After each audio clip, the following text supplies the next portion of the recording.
Yes, Jesus loves me.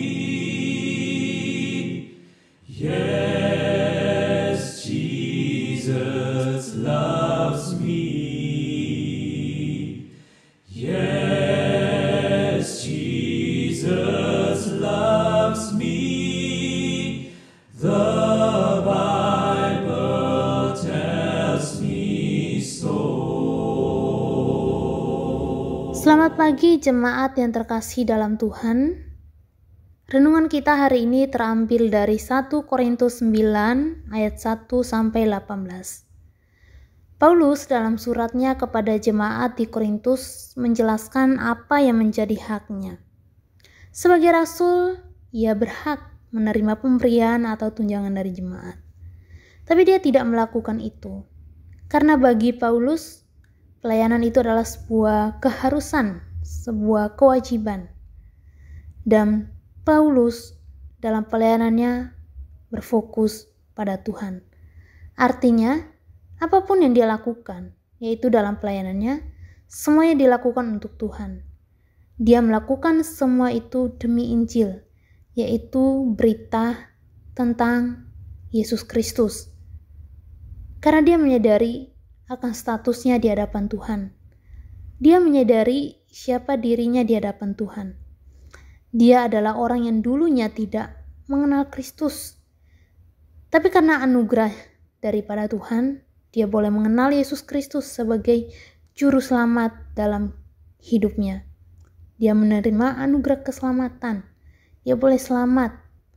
Dengan demikian, dia meresponi anugerah keselamatan itu dengan tekun dalam memberitakan Injil, melayani dengan kerelaan hatinya, dan tidak pernah membanggakan diri dalam pelayanannya. Mengapa dalam pelayanan dia fokus pada Injil, pada Tuhan? Karena dia juga menerima Injil, anugerah itu secara gratis. Dia tidak melakukan pelayanan dengan terpaksa, tapi dia melakukannya dengan sebuah kesadaran bahwa pelayanan atau pemberitaan Injil tersebut merupakan tugas daripada Tuhan Yesus. Bapak Ibu, terkadang kita juga mungkin tidak sadar ketika kita melakukan sesuatu untuk orang lain atau menolong orang lain, mungkin kita juga sering mengharapkan sesuatu juga dari orang tersebut. Mungkin kita ingin dipuji atau kita ingin mendapat imbalan daripada orang itu.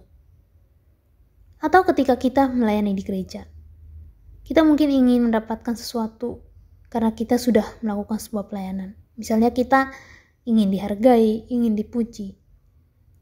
Nah, walaupun mungkin ketika kita melayani, kemudian kita mendapatkan pujian dari orang lain, itu merupakan sebuah bonus. Jangan sampai kita lupa dengan tujuan utama kita di dalam melayani. Kita tidak perlu mencari-cari pujian dari orang lain ataupun membanggakan diri. Karena melayani adalah sebuah kewajiban, sebuah tugas yang memang harus kita lakukan.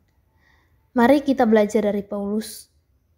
Kita melakukan semua itu dengan sebuah pemahaman dan motivasi bahwa kita melakukan semua itu karena kita sudah ditebus dan diselamatkan oleh Kristus. Melayani, memberi bantuan kepada orang lain merupakan kewajiban dan respon kita sebagai orang yang sudah diselamatkan oleh Kristus Yesus. Kiranya Tuhan Yesus memberkati kita. Mari kita berdoa. Tuhan, kami bersyukur untuk kasih Tuhan yang begitu besar dalam kehidupan kami. Kami bersyukur karena kami boleh diselamatkan oleh anugerah-Mu. Tuhan, tolong kami sehingga di dalam menjalani kehidupan kami sebagai orang yang sudah diselamatkan, kami terus bergantung kepada Tuhan.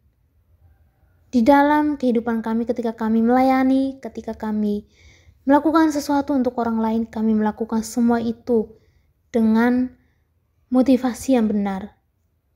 Biarlah di dalam kehidupan kami senantiasa memuliakan Tuhan.